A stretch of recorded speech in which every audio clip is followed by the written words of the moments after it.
Hello, it is Lynx here, and I am trying a new setup once again. So today I will be reading Keeping Up with the Bakugous by Sunny from Cabin 10 CHB on AO3. It is a Gen Fic and no archive warning supply. Characters are Class 1A and Bakugo Katsuki. Tags are Good Mom Mitsuki, Soft Bakugo Katsuki, Sick Bakugo Katsuki, Social Media, Famous Bakugo, and Popular Bakugo. Summary. Bakugo Katsuki is a model and an influencer. You can't deny it. And I want my boy to suffer, then be happy, so yeah, read if you want. Just give it a chance. I wrote this because I would want to read this. Chapter 1. Katsuki Bakugo was sleeping. Well, trying to. His bedtime was 8 p.m. sharp, enforced like clockwork by his parents even now, years later. The faint from the city outside the window barely touched the neat, minimalist room of the dorm he shared with the other first years. His hair was a mess, chest rising and falling steadily, though always slightly lower than a normal kid's, a reminder of the tiny battle his heart had fought when he was born. Bakugo's life had always been loud. But not just in the way people assumed. Not just the shouting, not just the explosions. He was loud because his survival had made him loud. He'd been a rainbow baby, fragile as a newborn, with a heart so weak that the doctors weren't sure he'd make it. His parents had been just 17 when they had him. Mitsuki, still fresh off magazine covers, and his father, the rising fashion icon. They had loved him fiercely, unconditionally, like a treasure that the world had tried to take too soon. By the time his quirk awakened, Katsuki's ears had taken a beating. Explosions had always been loud, but for him, they weren't just loud. They were pain, ringing, deafening, the kind that made his chest race and his heart catch. Anger became his therapy. Shouting became his heartbeat. Every blast, every yell, every grr and stomp helped his body find rhythm, helped him feel alive. His parents knew that, and they encouraged it, loving him loud, raising him gentle. And yes, he'd grown up a little in the spotlight, modeling as a child, being photographed in campaigns alongside his stunning mother and stylish father. His life was an open gallery, but Mitsuki never shared his face online. Never. Not even a glimpse. Not because she wanted privacy for herself, she was used to flashing cameras, but because Katsuki deserved a choice. People still adored the Bakugos, the perfect blend of celebrity parents and adorable little boy. Mina Ashida was very aware that this phase of hers was a little weird. She sprawled on the couch in the Class 1A dorm common room, phone held above her face, pink eyes glued to a never-ending stream of mommy vlogs. She didn't even know how it started. One cute toddler video, one wholesome family clip, and now her entire For You page was filled with soft music, gentle voices, and moms talking about snacks, routines, and love. She smiled at her screen. Aw, okay, but this one's actually really sweet. Denki glanced over from where he was sitting with Kirishima. What are you watching now, Ashido? Mommy vlogs, Mina said proudly. For fun. Kirishima blinked. That's actually kind of manly? Mina snorted and scrolled again, then froze. On her screen was a woman sitting in front of a mirror, casually doing her makeup. Her movements were confident, practiced. She had sharp eyes, strong features, and a presence that felt oddly familiar. Wait, Mina muttered. Hold on. She tilted her phone, squinting. Doesn't she look like... Denki leaned over. Like who? Kirishima joined them, brow furrowed. She kind of reminds me of someone. Mina's eyes widened. Like Bakugo, a little. Right? At the name, Izuku's head snapped up from across the room. Can I see? He asked quietly. Mina handed him the phone. The moment Izuku saw the video, recognition hit him instantly. That's her, he said. That's Mitsuki Bakugo. Silence. Bakugo's mom? Denki yelped. Before anyone could stop him, Mina had already connected her phone to the TV. The video filled the screen. Mitsuki smiled at the camera as she blended foundation, completely relaxed. Good morning, loves, she said warmly. Today's just a stay-home day. Nothing fancy. Katsuki's still asleep, thank God, and Masaru's already at work. She laughed softly, shaking her head. I still can't believe I get to say this, but Katsu is a gift from God, truly. I waited my whole life for him. Every day with him feels like a blessing. The room went dead quiet. Mina clasped her hands. Oh my God! Another video autoplayed. This time, Mitsuki was in a bright kitchen, chopping vegetables while casually talking to the camera. Masaru passed behind her, stealing a piece of something and earning a playful swat. Katsu's a picky eater, Mitsuki said with a fond sigh. Always has been, and that's okay. I don't believe in forcing kids to eat foods they hate. Food should feel safe, comfortable. If he doesn't like it, we'll try again another day. She smiled, softer now. I want him to grow up loving meals, not fearing them. Izuku swallowed. Kirishima rubbed the back of his neck. That's actually really sweet. More videos followed, little moments of life. Mitsuki talking about raising Katsuki young with Masaru, laughing about how tiny he was, sharing how grateful she was for her family, never once showing Katsuki's face, just his voice sometimes, his hands, his presence. Wow, Denki whispered. Bakugo really comes from that. Mina glanced toward the hallway. And he's asleep right now? Izuku nodded. His bedtime's early. They all looked at each other, a shared realization setting in. The loudest person they knew, the angriest, the one who yelled the most, was raised by parents who spoke softly, loved loudly, and chose gentleness every day. And Bakugo Katsuki had no idea his classmates were sitting there, learning just how deeply, fiercely loved he had always been. Chapter 2, UA. After 8 o'clock, the dorm lights were dim. Bakugo had gone to bed without a word, door shutting with its usual finality. The common room felt quieter once he was gone, like everyone instinctively lowered their voices. Mina queued up another video. This one's about UA, she whispered. The screen lit up. Mitsuki sat in front of her mirror, hands folded in her lap, makeup untouched. She looked proud, yes, but tired too. Katsuki got into UA, she said softly, and I'm so proud, I don't even have words for it. She smiled, but it didn't fully reach her eyes. He's always wanted to be a hero, from the moment he could walk, and when your kid latches onto something like that, sometimes it's because it's the only thing that makes sense to them. The room fell completely silent. My baby has always struggled to keep up with kids his age, Mitsuki continued. Physically, always has. His heart just doesn't move as fast as the rest of him wants to. Izuku's breath caught. So when other kids wanted to run or play for hours or roughhouse, Katsuki couldn't, not without consequences. Mitsuki exhaled slowly. And after a while, it's easier to say you hate other kids than to admit you can't keep up with them. Mina pressed her sleeve to her eyes. The video cut, and another started automatically. Mitsuki was walking this time, phone angled slightly down as she spoke. He focuses on being a hero, she said. Nothing else, no distractions, no attachments. Because if he's the best, then maybe the doctors, the tests, the appointments, all of it will be worth it. Her voice wavered. But the medicines make him different. The schedules make him different. The limits make him different. She stopped walking, and I worry. The word hung heavy. I don't care if he's famous. I don't care if he's the strongest. I just want him to be happy. I just want him to live. Her eyes shone. The next video was filmed late at night. He called me after his first day at UA, Mitsuki said quietly. He tried to act annoyed, like he always does. A tiny smile appeared. But he told me his classmates were good people, that they didn't push him too hard, that they waited. Mitsuki laughed softly, wiping her eyes. I cried after we hung up. She took a breath. For the first time, I wasn't worried about him being left behind. The video faded out. No one spoke for a long moment. Kirishima finally broke the silence. So that's why he gets mad when we slow him down. Denki shook his head. He's not angry at us. He's angry at his body. Izuku looked down, hands clenched. He just wants to be enough. Down the hall, Katsuki Bakugous slept, heart steady, chest rising slowly. Unaware that his classmates now understood the reason behind every glare, every outburst, every wall he built between himself and the world. And tomorrow, they would be greater. Not obvious, not pitying, just there. Chapter 3. Ignites. It was Mina who found it. After Bakugous' door clicked shut for the night, the dorm grew quiet. Phones came out. Lights dimmed, and Mina scrolled. Wait. Her voice was small, incredulous. Denki leaned over. What now? Mina's thumb hovered over a video. I think this is Katsuki's channel. The others froze. She turned the phone so everyone could see.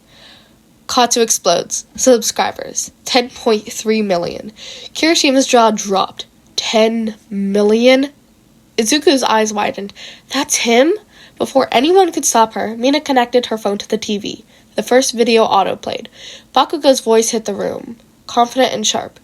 Yo, Ignites, he said, arms crossed, glare at the camera. Today I'm showing you how to cook pasta without burning your kitchen down. Follow or die. Just kidding. Don't die. Seriously. Mina gasped. That's him. That's literally him. Another video played. Bakugous had a vanity, foundation and brushes spread out. Make up for your friends, not haters, he said bluntly. If it smudges, blame practice, or your hands. Don't come at me. The next video was a study vlog. He wore glasses, hair messy, a notebook open in front of him. Study with me. Focus. This isn't optional unless you want to fail. Denki muttered, he's actually really nice. Izuku nodded, but still Bakugo, loud, confident, unapologetic. Then came the cooking videos. Today I'm making cookies for boomies, he said, grinning slightly. Yes, that's what I call the younger fans. You're cute, so I let you live. Comments scrolled past, dozens per second. Ignites forever. Boomies stand strong. Katsu's a king. Fanbase call themselves Ignites, Mina whispered, and he goes along with it. Kirishima shook his head. They rush to defend him online, don't they? The next video hit. Bakugou's expression grew serious. Listen, he said, looking directly into the camera. Being deaf or having a heart condition doesn't make you weak. It makes you human. You don't get to pity yourself or anyone else. You get to fight. You get to live. Izuku felt his throat tighten. Bakugo smiled faintly. And yes, that includes me. I'm loud. I explode. I'm stubborn. But I live, and you can too. Then another video. Him laughing, cooking for friends, doing casual makeup on someone off camera, dancing in the living room, glow products lined up behind him. He's a model, has his own skincare line, and makes content for fun? Mina whispered. Denki laughed. Bro's literally doing it all, and he's actually kind. The room fell quiet as another video autoplayed. Bakugo leaned in, glaring at the camera. Remember, Ignites, he said. Protect each other, protect yourselves, and don't let anyone tell you you're not worth it. Boomies, you're cute. Ignites, you're fierce. That's it. End of lecture. They all stared at the screen. Izuku's voice was soft. He really cares about people. Kirishima nodded slowly, and he doesn't even have to. He's loud, sharp, kind of scary sometimes, but he chooses to be good. Down the hall, Bakugo slept, unaware that his classmates had just discovered the other side of him. Confident, bold, sharp, adored, and fiercely kind to everyone who mattered. And tomorrow, they would have to pretend they didn't know. Alright, how did I forget the name? Keeping Up with the Bakugous by Sunny from Cabin 10 CHB. I enjoyed reading this, and I hope you guys enjoy listening to this. So, for now, farewell, goodbye. Remember to eat, sleep, drink your water, and take your meds. And when you sleep, go to bed at a reasonable time. I'm being good. I'm recording this in daylight. Ha ha ha ha ha. By the way, Mouse Satan says to subscribe, and also, Rat definitely thinks so too. We love Rat Satan. Hello, it is Lynx here, and I am going to be reading chapters 4, 5, and 6 of Keeping Up with the Bakugous by Sunny from Cabin 10 CHB. So, without further ado, let's get into it. Chapter 4, He Knows. Bakugou's phone buzzed in his pocket as he walked into the common room the next morning. He glanced up and froze. Class 1A, all of them, sitting on the couches, huddled around Mina's phone.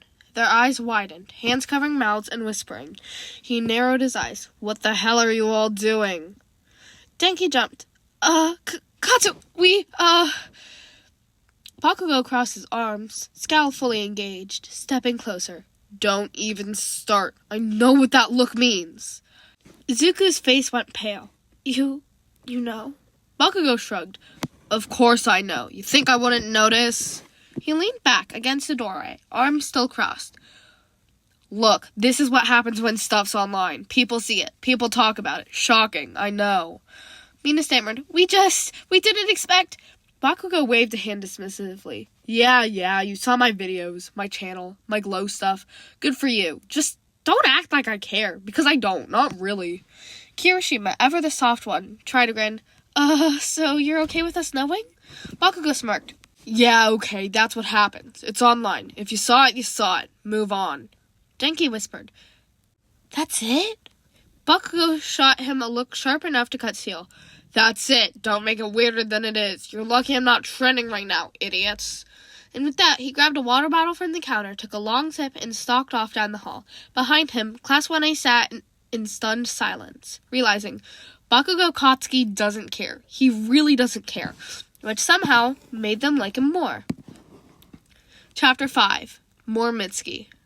Bakugou was asleep. It was after 8. His door was shut, lights off, and the dorm was quiet in that very specific way that only happened when Bakugou Katsuki was unconscious. Mina tiptoed into the common room like she was committing a crime. "Okay," she whispered, holding up her phone. "I found another Mitsuki vlog." Denki's eyes widened. "The parenting ones?" Mina nodded.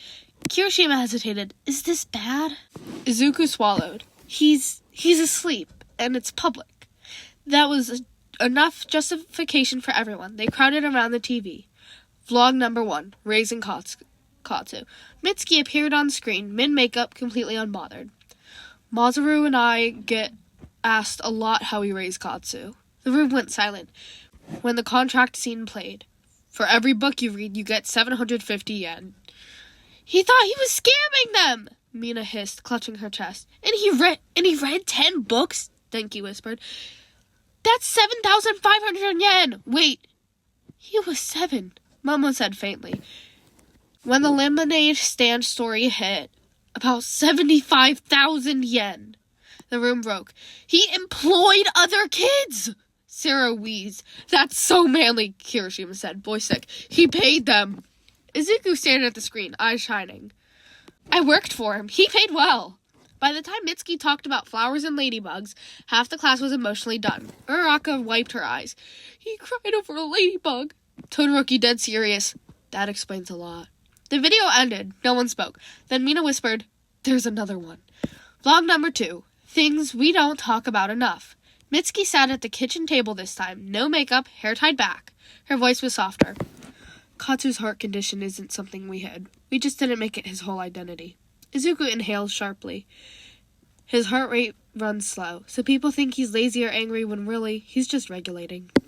Kirishima's jaw clenched. When his quirk came in, the explosions damaged his hearing. Not all at once, gradually.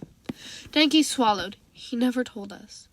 "So yes," Mitsuki continued, "he's loud. It helps. Anger helps him keep rhythm. Doctors explained it, but Katsu figured it out on his own." The room was silent. We raised him to advocate for himself, to rest when he needs to fight when it matters. She smiled, tired but proud. "He's not fragile. He's resilient. He always has been." The video faded out. The TV went dark. No one moved. Finally, Mina spoke. "I want to fight everyone who's ever been mean to him." "I already do," Kirishima said quietly. Izuku stared at his hands. "He doesn't like to talk about it, and Yue knows, so I didn't tell you guys. I'm sorry." Todoroki nodded once. "That takes strength." They all turned towards the hallway. Bakugou's door stayed closed. Asleep, unaware, and for the first time, Class 1A didn't see Bakugou Katsuki as just explosive or angry or loud. They saw him as someone who had been loved deeply and who had learned to survive because of it. And somehow, that made everything make sense. Here's a little bonus, which is the videos. The camera clicks on while Mitsuki is halfway through blending her foundation. "Okay, hi, ignore the mess," she says easily, dabbing in the sealer under one eye. Masaru's making breakfast and Katsu's negotiating with him again. From off-camera, a small, indignant voice, "It's not negotiating, it's a deal!" Mitsuki laughs. "See, that's parenting with Bakugou Katsuki." She leans closer to the mirror. "Masaru and I get asked a lot how we raise him. The answer is we take turns. We read, we mess up. We apologize when we're wrong. We're very big on gentle parenting." She pauses, expression softening. "Katsu's had to deal with a lot. Doctor appointments, medicine, being told to slow down when his brain wants to go faster than his body. So we don't yell just to yell. We explain. We listen." She smiles to herself. "That said, he's still loud." The video cuts to another clip. Mitsuki sitting on the couch. Katsuki at 7 years old across from Masaru at the table. Papers everywhere. "This," Mitsuki says proudly, "was Masaru's idea." Masaru clears his throat seriously. "A contract." 7-year-old Katsuki squints. "If I read books, I get paid?" "For every book you finish," Masaru says, dead serious, "you get 750 yen. Katsuki's eyes light up like fireworks. "I'm gonna be rich!" Mitsuki laughs so hard she nearly drops the camera. "He read 10 books in 3 months. Came to us with a list. Page counts, summaries. Thought he was scamming us." She grins. "Joke's on him. We were raising a book lover." The video jumps again. A tiny Katsuki stands behind a crooked lemonade stand. The sign reads, "Lemonade, 200 yen. Other juices, ask me." Mitsuki's voice is fond. "This was supposed to last one afternoon." The next clip shows 3 kids helping him. Kotsky, bossy and intense, points dramatically. You poor, you collect money. No stealing. Within a week, Mitski is filming him counting bills on the kitchen table. Do you know how much he made? She asks the camera. Masaru answers calmly off screen. About 75,000 yen. Mitski stares. He was 7. She sighs, smiling. He sold lemonade, juice, cookies. He paid the other kids. He kept receipts. He tried to open it again the next summer. The vlog softens again. Some of my favorite memories, Mitski says quietly, are small ones. She smiles. Katsu insisting on walking me to the door before bed. Katsu falling asleep on Masaru's chest after hospital days. Katsu crying because a ladybug landed on his finger and he didn't want to scare it. She chuckles.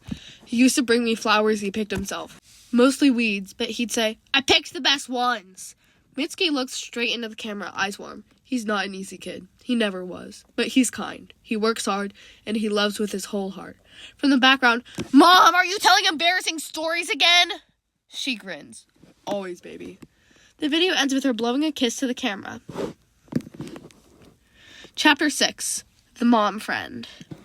Bakugou Kotsky was not the mom friend. He refused that title. He was just competent. Mina! Mina froze mid-spin in the laundry room, holding 2 shirts and staring helplessly at the washing machine. Yes? Why are you putting whites in with that? That what? Bakugou marched over, ripped the shirt from her hands, and held it up. That's red! It's pink! It will bleed! He shoved the correct detergent into the slot, slammed the lid shut, and glared at her. Cold wash, gentle cycle, and stop using fabric softener on athletic clothes. Mina blinked. How do you know this? Bakugou scoffed. Because I'm not an idiot. The kitchen was worse. Denki stared into a pot like it had personally betrayed him. Okay, but the ramen's been in there for 10 minutes and it's still crunchy. Bakugou appeared behind him like a ghost. Why is the water gone? Denki turned slowly. It evaporated? You boiled it dry! 20 minutes later, Denki sat at the table eating a full 5-course meal.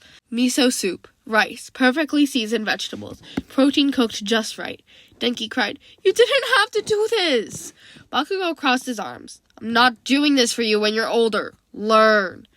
Down the hall, Jiro! Jiro looked up. What? Your guitar pick is on the floor. So?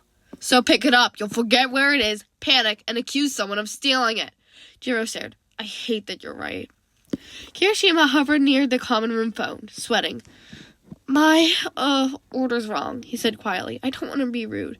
Bakugou snatched the phone. Hello? He barked. Yeah, you messed up the order. No, I'm not mad at you. I'm mad at the system. Yes, thank you. Fix it. He hung up and shoved the phone back. Done. Kirishima stared at him like he'd witnessed divine intervention. Sarah burst into the hallway holding a bucket. Guys, TikTok says if you mix detergent into the floor wash. No. Bakugou intercepted him mid-stride. Absolutely not. You will not destroy the floors because of some idiot online. But it deep cleans your security deposit. Put it down.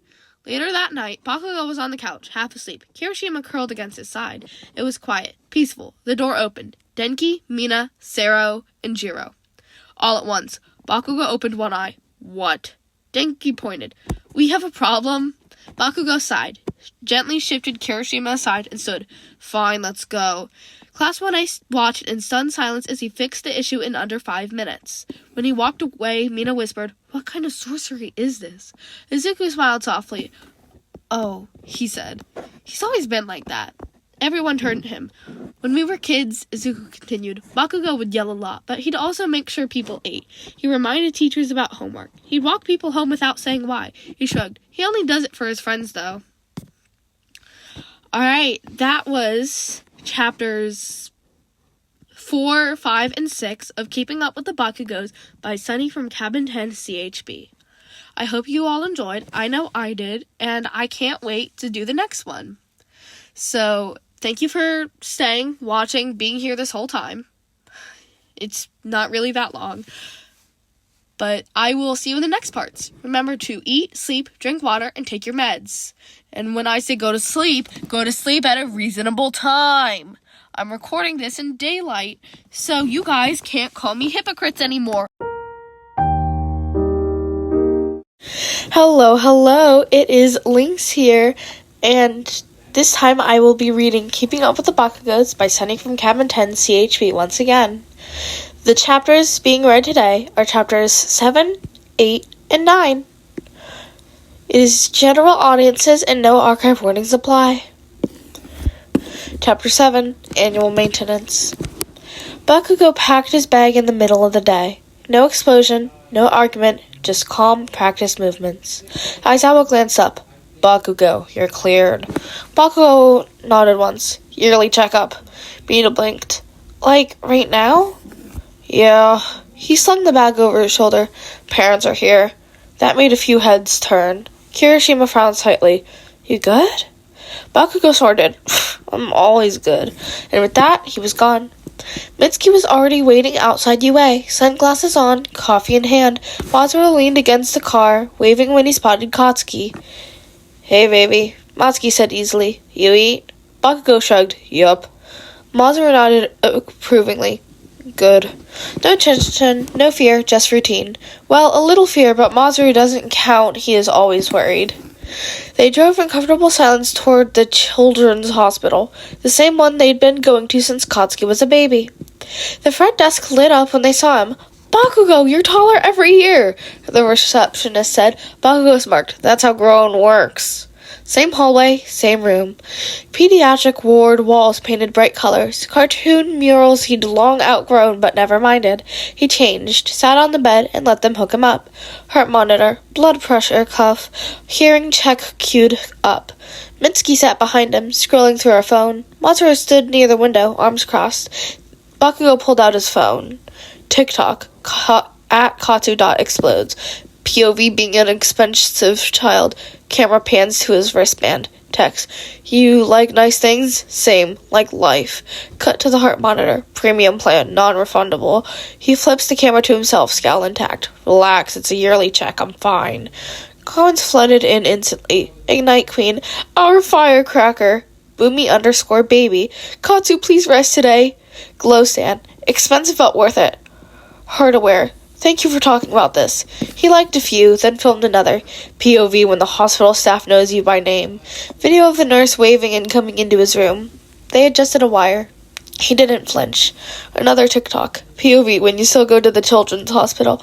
Text. Short king privileges, pediatric edition. Mitsuki snorted. You're insufferable. Bakugou smirked. Genetic. The doctor came in smiling. Same routine as always? Bakugou nodded. Same heart, same ears. Chests ran smoothly. Numbers steady. The doctor checked his chart. Everything looks good. Keep doing what you're doing. Masaru relaxed. Just a little. Mitsuki squeezed his shoulder. Told ya. Back at UA, the empty desk felt louder than usual. Uraraka stared at it. He didn't want us to worry. Kirishima nodded slowly. That just makes me want to worry more. Bakugou posted one last thing before leaving. A photo of his hospital socks. Caption, annual tune-up. Still explosive. See you tomorrow. Then he slid into the car between his parents, leaned his head back and closed his eyes. Just another appointment. Just another year he'd fought for. Chapter 8. Season 1. Movie night was calm. Too calm. Denki was half asleep, scrolling through old shows, when a bright, warm-looking thumbnail popped up. Mom. Soft colors. Found family vibes. Two characters smiling gently at the camera. Denki squinted. Wait, is that Bakugou? The episode started. Bakugou Katsuki appeared on screen, and immediately it didn't feel real. He was smiling. Not a sharp smirk, not a cocky grin, a real one. His character, Kai, was sunshine. Warm voice, kind eyes. The guy who made coffee for everyone, remembered birthdays, broke up fights with jokes. He stood in the background during arguments, hands tucked into his hoodie sleeves, nodding along. Mina pressed a hand to her chest. Oh my god, he's adorable! Bakugou stared straight ahead. Stop. The 5th episode showed Kai patching up the brooding, black-clad character, the obvious bad boy love interest. Quiet, dangerous, I could kill you energy. Kai teased him gently, leaned into his space, smiled like nothing in the world scared him. You don't gotta be mean all the time, Kai said softly. Someone's gotta be. The other shot back. The class collectively went, aww. This is illegal, Denki whispered. Bakugo playing the emotional support sunshine. Izuku smiled fondly. He's the heart of the group. Bakugo said nothing. The season kept going. Every time something went wrong, Kai was there, encouraging, supporting, fixing things quietly. When people fought, he mediated. When someone panicked, he held their hand. The comments flashed on screen. Protect Kai at all costs. Sunshine Boy. If he dies, I riot. He's the moral compass. Kirishima nodded. Yeah, that tracks. Then, at the very end of the trailer, the tone shifted. The music dropped out. A single scene flashed. Kai standing alone in a dim room, his smile gone, his posture straight, controlled, calculating. A wall of monitors lit up behind him, his voice still gentle. They're ready, he said. Proceed with phase 2. Cut to black. Silence. Denki's mouth fell open. Wait. Mina blinked. What? Izuku's smile faded. That was... Bakugo finally spoke. Yeah. The screen showed text. The truth changes everything. Jiro swallowed. He's not the villain, right? Bakugo smirked, just a little. Oh, he is. The room erupted. No, he's not. You can't do that. The sunshine one? Bakugo leaned back, arms crossed. Everyone loved him, he said casually. Didn't see it coming. That was the point. Kirishima stared at him, awed. That's evil. Bakugo grinned. Yeah. Chapter 9. TikTok fan edits. Bakugo went to bed at 10:47 p.m. He didn't announce it, just stood up, said, "Don't touch my stuff," and left. The second his door clicked shut, Denki dove for his phone. Okay, he whispered. Now we can watch TikTok. Commodore Denki searched Mom Kai villain theory. The screen immediately flooded. TikTok number 1. Username at sunshine.defender. 2.3 million likes. No, absolutely not. Kai is not the villain. You're all falling for misdirection. He's being framed. Clips played. Kai smiling, helping, hugging people. This man makes soup for sick people. You think he's evil? Mina nodded furiously. Exactly. TikTok number 2. Username at media analysis _girl, 4.8 million likes. Text on screen. The scariest villains are the kindest ones. The video slowed down moments no one noticed. Kai always standing near exits. Kai being present before every disaster. Kai knowing information he shouldn't. He's not the villain because he snaps. He's the villain because he never does. The class went silent. Jiro whispered, "Oh my god." TikTok number 3. Username at Kai's Defender. Pinned video. 6.1 million likes. The writer said he was supposed to die in season 1. Clips of interviews flashed. They kept him because audiences loved him too much. That doesn't mean he's evil. It means they changed plans. Denki looked up. Bakugo said that was a lie, right? Izuku nodded slowly. He said they didn't change it. Silence again. TikTok number 4. Username at Queer TV History. 3.9 million likes. Text. Why is Kai never afraid of the bad boy love interest? Clips showed Kai smiling calmly while the dangerous character threatened people. Because villains don't fear other villains. Mina gasped. Stop! TikTok number 5. Username at Kai isn't real. 8.2 million likes. The audio was dramatic. Overlaid text. Kai doesn't lie. He tells the truth. Selectively. The TikTok zoomed in on a screen. I never said I wouldn't hurt them. The comments scrolled so fast they were unreadable. Kirishima swallowed. That's terrifying. Denki kept scrolling. They're calling it the Sunshine Deception, he whispered. Jiro stared at the screen. They made a name for it. TikTok number 6. Username at Bakugo's acting range. 10.4 million likes. A montage of Bakugo's soft smiles to cutting to cold, emotionless stares. Text. How did he do this at 14? The comments. He gasped at the audience. Method acting? This role changed television. I trusted him. Izuku smiled softly. That actually sounds like him. Then they hit the conspiracy side. TikTok number 7. Username at said rumors. 5.7 million likes. Rumor. The actors didn't know Kai was a villain until episode 6. Mina's eyes widened. Wait, what? They were told to treat him as the emotional center. Only Bakugo Katsuki knew. Everyone slowly turned to the hallway. Kirishima whispered, Of course he did. TikTok number 8. Username @VillainApologists. 9.1 million likes. If Kai's evil, then why does he genuinely love them? The comments were war zones. Love doesn't cancel harm. That's what makes it tragic. He did it because he thought he had to. Izuku's voice was quiet. That's very Bakugo coded. Denki locked his phone and leaned back. So let me get this straight. He counted on his fingers. Bakugo played a character so kind that the internet refuses to believe he's evil, while missing all the warning signs. And now millions of people are fighting over it. Yes, Jiro said. Mina hugged a pillow. I don't like how good he was at this. Kirishima stared at the ceiling. He's terrifying. From the hallway, a muffled voice. You're loud. Everyone froze. Bakugo stood there, hair messy, half asleep. He looked at them, looked at the paused TikTok on the TV. Yeah, he said flatly. That tracks. He turned around and went back to bed. The door shut. No further explanation. The room sat in stunned silence. Izuku finally whispered, We live with a menace. All right, so that was chapters 7, 8, and 9 of Keeping Up with the Bakugous by Sunny from Cabin 10 CHB. I know I really enjoyed this, and I hope you guys did too. So remember to eat, sleep, drink your water, and take your meds. And when you sleep, go to bed at a reasonable time. Y'all can't clown on me for not going to sleep because this is recorded at 10 p.m., which is still reasonable, and I plan to go to sleep after editing this, which will only take around 12 minutes. So I'm going to bed in like 15 minutes. Chill, guys. And remember, kids, be do and crime gay. Hello, it is Lynx here, and today I will be reading Keeping Up with the Bakugous by Sunny from Cabin 10 CHB. It is finally completed with a total of 16 chapters, and today I will be reading chapters 10, 11, and 12. So without further ado, let's get into it. The interview was supposed to be casual. That was the problem. Class 1A sat on a low stage in a bright outdoor setup, cameras everywhere.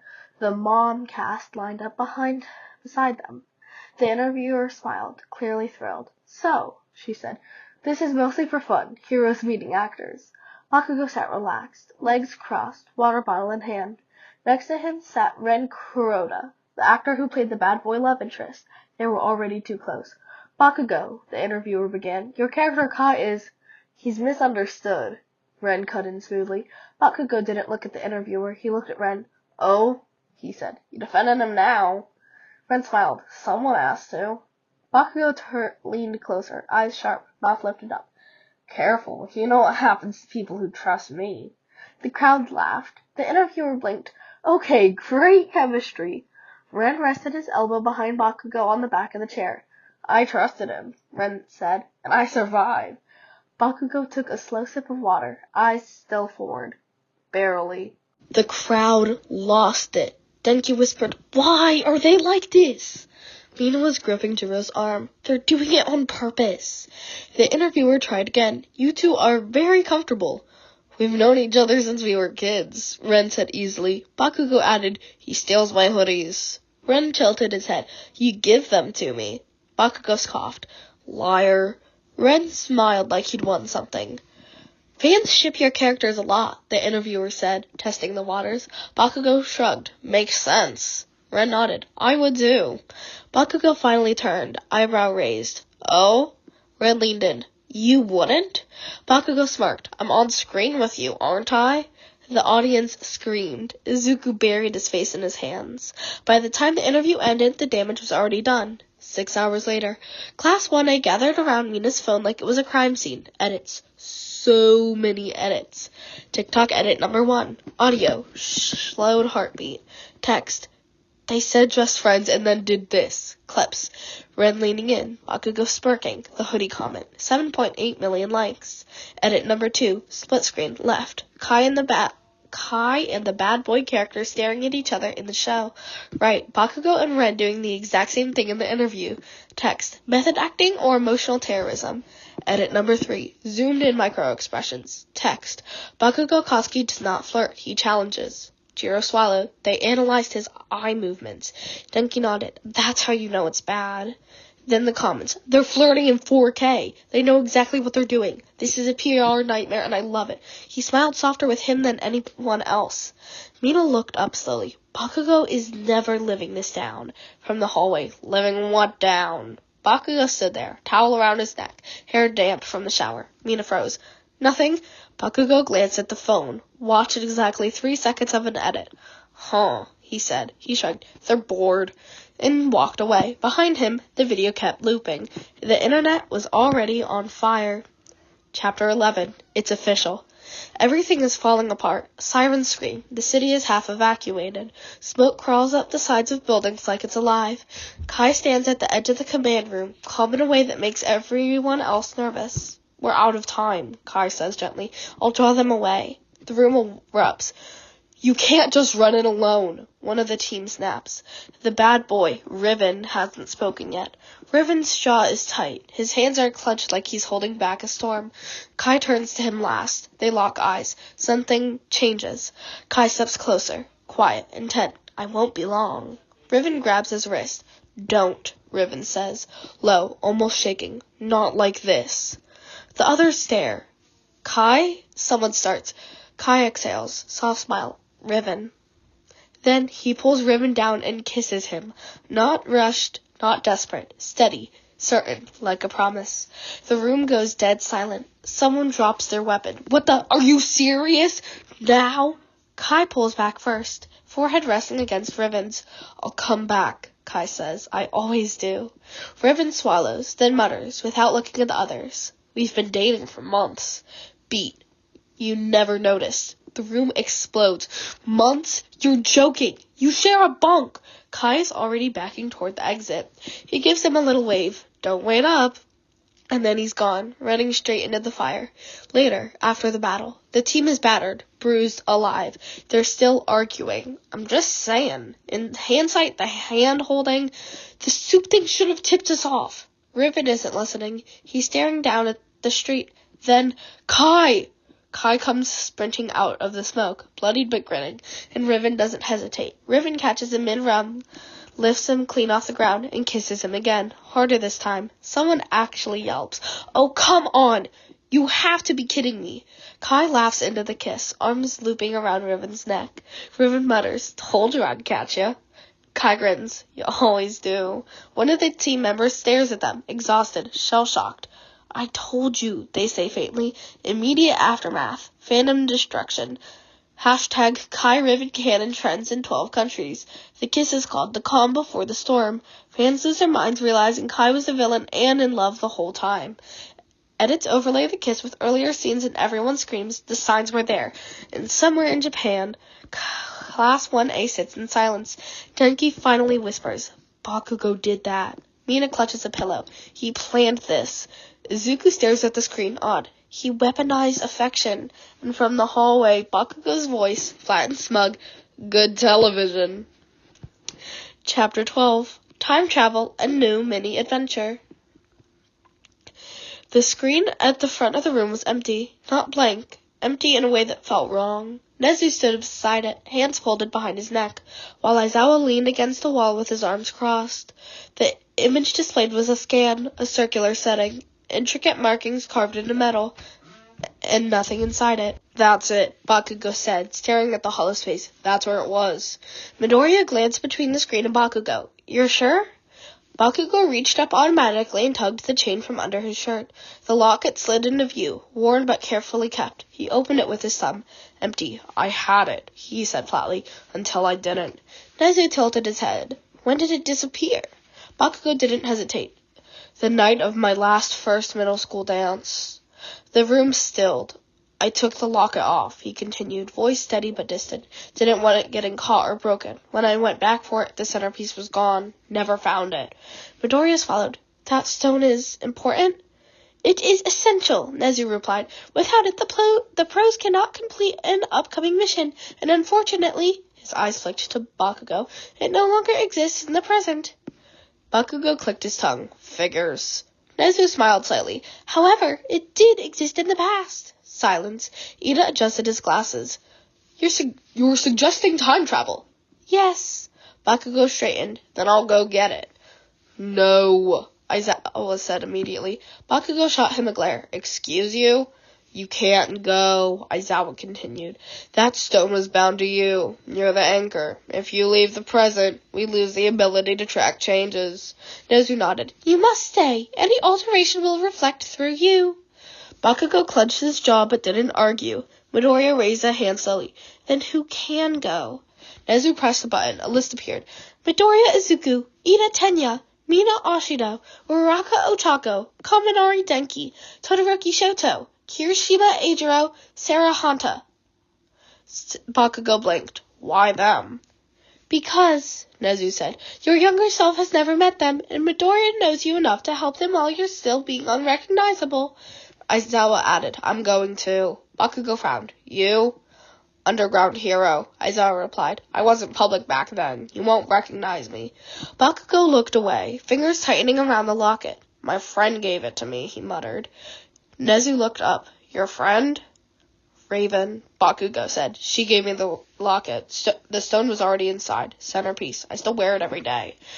Nezu smiled. Then let's go meet her. The jump felt like falling sideways. Then, sunlight, music, laughter. Class 1A, now pretending to be upperclassmen, stood at the edge of a bright American high school campus. Colorful banners hung between buildings. Someone was playing music inside. This place is, Mina whispered, cute? Before anyone could respond, the doors burst open. A blond boy stepped out, balancing a tray of cupcakes like it was the most important job in the world. His smile was wide, bright, and completely unguarded. Oh, hi, he said cheerfully. You guys new? He walked up right beside them. I'm Bakugou Katsuki, he said, beaming. This is my friend Raven. A girl stepped up beside him, dark hair pulled back, shadows curling subtly at her feet like they were alive, her eyes sharp, observant. You look lost, Raven said calmly. Oh, Bakugo added, I can help. Do you want cupcakes? I made them this morning. Denki nearly short-circuited. Midoriya's brain did, actually. This Bakugo was sweet, bubble bright, talking non-stop. He handed out cupcakes like happiness was contagious. Before anyone could speak, a girl came running, panicked. Bakugo, 2 students are fighting. There's blood. Bakugo's smile faded, not angry, focused. I'm coming. He set the tray down and ran. They followed. 2 boys were shouting, fists raised. Before it could escalate, Bakugo stepped between them and sang, not loudly, not aggressively. His quirk rippled through the air, forcing rhythm, emotion, honesty. Voices joined. Anger softened into word. Confession spilled out. Fear, jealousy, misunderstanding. When the song ended, the boys were crying and hugging. Bakugo wiped his hands on his pants. See? Easy. Then he turned back to the watching crowd, clapped his hands once, and launched into another song. Bright, welcoming, pulling everyone in. Welcome to our school, he sang, grinning. The campus erupted into applause. Kirishima whispered, Bro. Later, as they walked the halls pretending to be older students, Midoriya noticed the locket resting against Bakugo's chest. And Raven noticed them noticing. Careful, she said quietly. That means a lot to him. Bakugo leaned over to Raven. Hey, did you see Aaron today? Raven groaned. Katsuki. He's cool, Bakugo insisted. Everyone's just scared. Because he's a villain, Raven said flatly. Bakugo shrugged. He's nice to me. Midoriya felt his stomach drop. That night, the dance, the locket would come off. And they were the reason the stone would vanish. Bakugo laughed as he walked ahead of them, light and happy, completely unaware. And for the first time, Class 1A understood. This wasn't just a mission. It was the beginning of everything breaking. All right, those were the next 3 chapters of Keeping Up with the Bakugous by Sunny from Cabin 10 CHB. I really liked that, and I was not expecting that twist. So with only 4 more chapters, I'm trying to decide if I should do 2 more videos, 2 parts each, or just 1 video with 4. Considering each chapter is around 4 minutes, I think I'm probably just going to do 2 shorter videos, so 8 minutes each. So remember to eat, sleep, drink your water, and take your meds. I apologize if this sounds goofy. I'm recording this 2 hours before it needs to be posted, because I did not have time to record yesterday. Remember, kids, be do and crime gay. I also apologize for audio quality at the beginning. I forgot to change my microphone. Bye!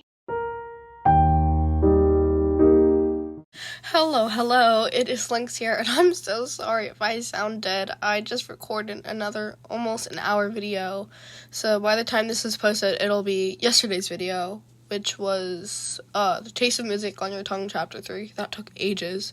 But today, I'm going to be finishing off Keeping Up with the Bakugous by Sunny from Cabin 10 CHB. This will be chapters 13, 14, 15, and 16, so the last 4. So, without further ado, let's get into this. The first rule of this school, Bakugo Katsuki decided, was that nothing ever went according to plan. But that was the fun of it.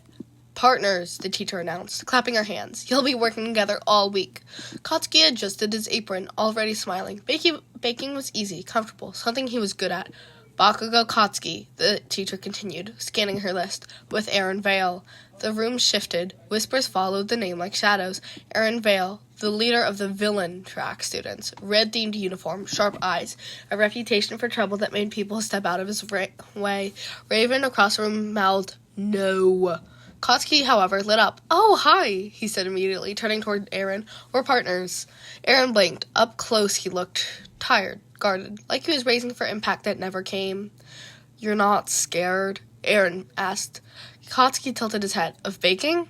Aaron snorted before he could stop himself. Class 2A watched from across the room in quiet horror. "That's the villain kid?" Denki whispered. "He's flirting," Mina hissed. "Why is he flirting?" "He's teasing," Ida corrected. "And Bakugo is, oh dear." Because Katsuki was already flustered. Aaron leaned casually against the counter, arms crossed. "So, Sunshine, what are we making?" "Red velvet cupcakes," Katsuki said proudly. "They're my favorite." Aaron raised a brow. "Figures."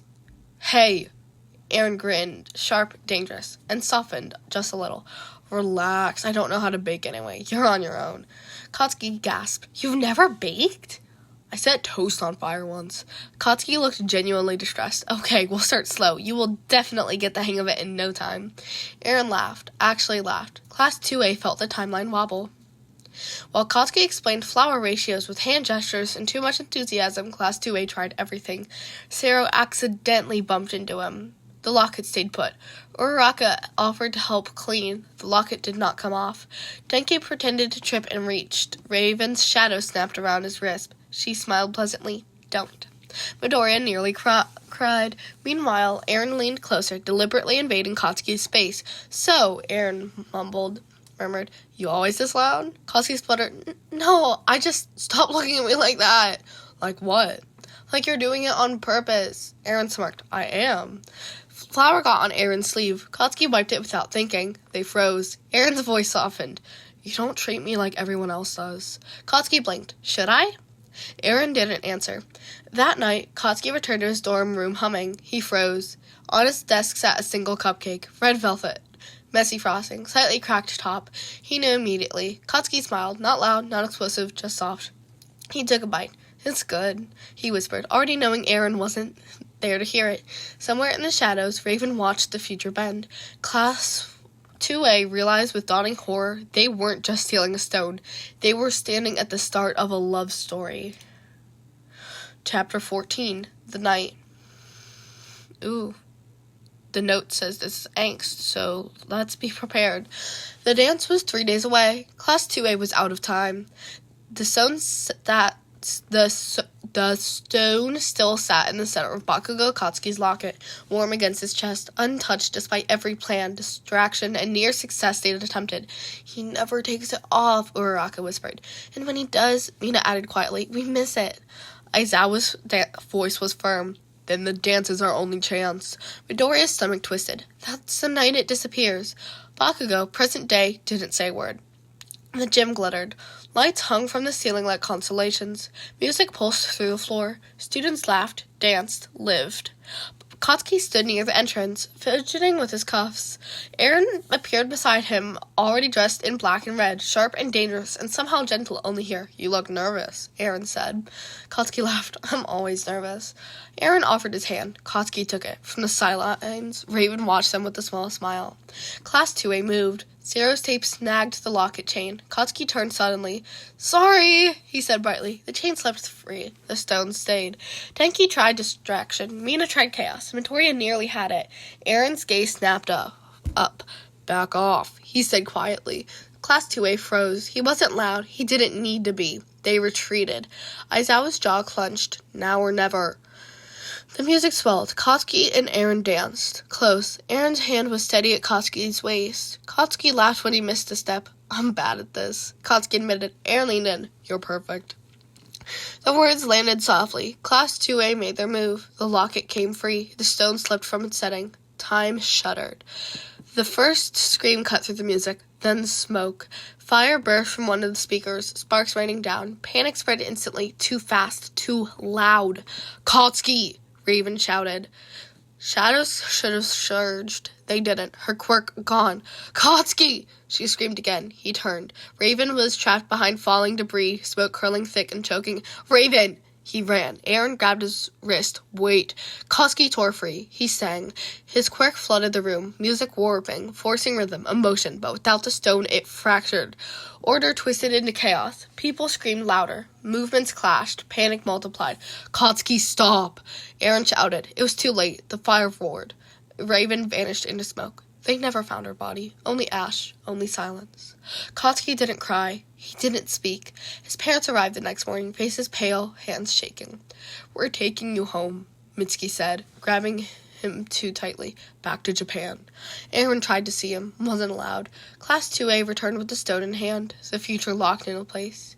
That night, Bakugou Kotsky entered his dorm room exhausted, heart pounding, chest tight with something he couldn't name. He stopped.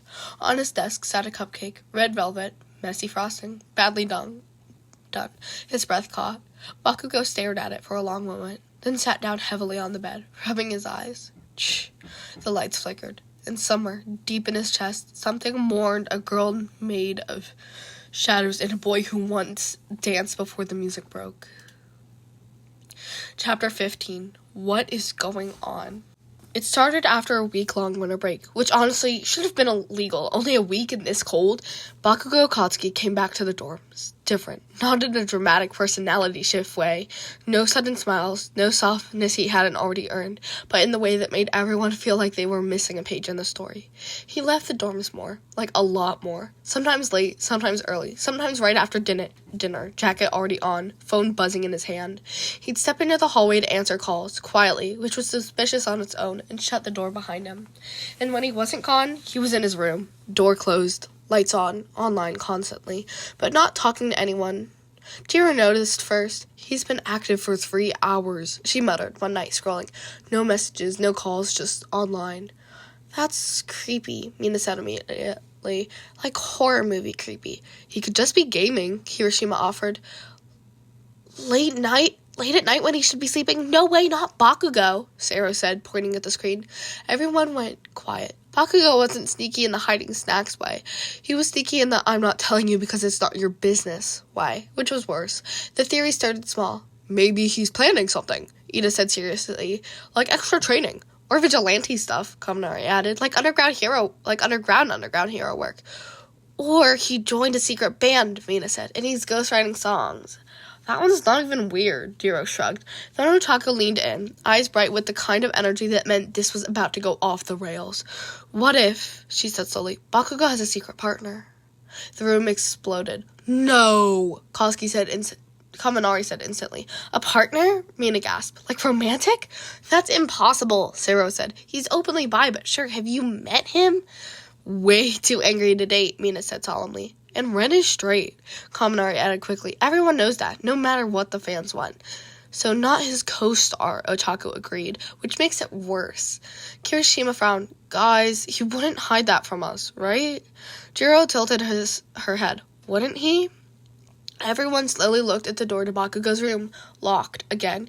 Izuku hadn't said anything the whole time, which also suspicious.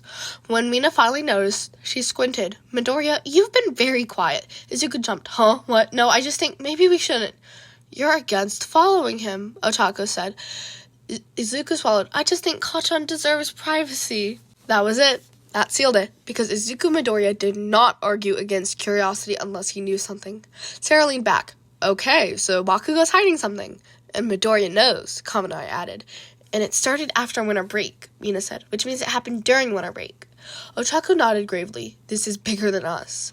Ida adjusted his glasses. "We must ensure Bakugou's safety." "Totally," Mina agreed. They all paused, then Kaminari grinned. We're definitely just being nosy." "Obviously," Otako said. The plan formed. The next time Bakugo left the dorms, they would follow him. Chapter 16, Follow Him. Okay, wow, this is the last chapter. You ready? Let's get into this. They were good at this, which honestly made it worse. Walkie-talkies clipped under jackets, assigned roles, spacing, reflections checked in windows, Ida timing Bakugo's pace, Chiro listening for sudden stops, Sarah keeping high ground, and even Mina, especially Mina, was focused. Future pro heroes, after all. Bakugo Katsuki did not notice them. He walked like someone who knew exactly where he was going, hands in pockets, hood up, phone away for once. No tension in his shoulders, just quiet purpose. "He's turning left," Jiro murmured. "Copy," Otako replied. "Everyone slow." Bakugo stopped in front of a modest building with a bright sign. They all froze. "An animal shelter?" Kaminari whispered. Through the glass, they watched Bakugo step inside, and then, "Oh my god," Mina breathed. Bakugo knelt immediately, arms full of fur as a dog practically tackled him. He actually laughed, and rubbed behind its ears like it was a muscle memory. A cat hopped onto his shoulder, another curled around his ankle. He knew their names. They heard it. "Hey, sweetheart," Bakugo said softly, scratching a chin. "Miss me?" The glass watched him help clean cages, refill bowls, sit on the floor while kittens climbed him like a jungle gym. He spoke gently, patiently, like this was normal, like this was his. "So," Sarah said slowly, "he's been volunteering." "And he's embarrassed about it," Otako added, instantly understanding. Kirishima smiled. "That's actually really on brand." Izuku exhaled, relieved. "Well," Ida said, adjusting his glasses, "mission's accomplished. Bakugo is safe." "Yeah," Mina added, already pulling out her phone. "Let's go get food."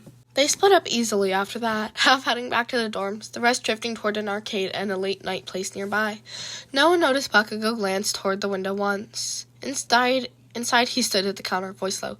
"Maria," he said quietly. The woman behind him smiled without looking up. "They're gone." Bakugo relaxed instantly. "Thanks." He crouched one last time, pressing his forehead gently to a dog's. "I'll be back," he promised. "Be good." Then he slipped out the back. The alley beyond the shelter opened into a stretch of road splashed with graffiti, colorful, messy, alive. A motorcycle waited there, engine off, and beside it, a boy leaning casually against the bike, tall, broad-shouldered, dark clothes, red accents. Sharp eyes softened the moment Bakugo stepped into view. "Aaron, you lose them?" he asked. Bakugo smirked. "Yeah, took some work." Aaron stepped closer, hand sliding into Bakugo's jacket like it belonged there. "Good." Bakugo didn't hesitate. He kissed him. Easy, familiar, like coming home. Aaron rested his forehead against Bakugo's. "How are your parents?" Bakugo huffed. "Good. Won't stop yapping about you coming back to Japan with me. They're trying to be subtle." Aaron chuckled. "Are they?" "No," Bakugo said flatly, then softened. "But they're respecting this, mostly." He looked up, serious now. "I don't want everyone knowing. Not everything. Just because I'm famous doesn't mean they get my whole life." Aaron nodded. "Your rules, kitty." They put on their helmets. Bakugo climbed on behind him, arms settling around Aaron's waist like it was instinct. The engine roared to life, and just like that, they were gone. All right, so that was the last 4 chapters of Keeping Up with the Bakugous by Sunny from Cabin 10 CHB. I'm so sad that we have to end this series, but it was so good and it was so sweet while it lasted. I hope that you guys enjoyed this, and I did too. Remember to eat, sleep, drink your water, and take your meds. And when you sleep, go to bed at a reasonable time. You guys can't clown me because it's 12:30 p.m., which is just past noon. So, remember kids, be due and crime guy.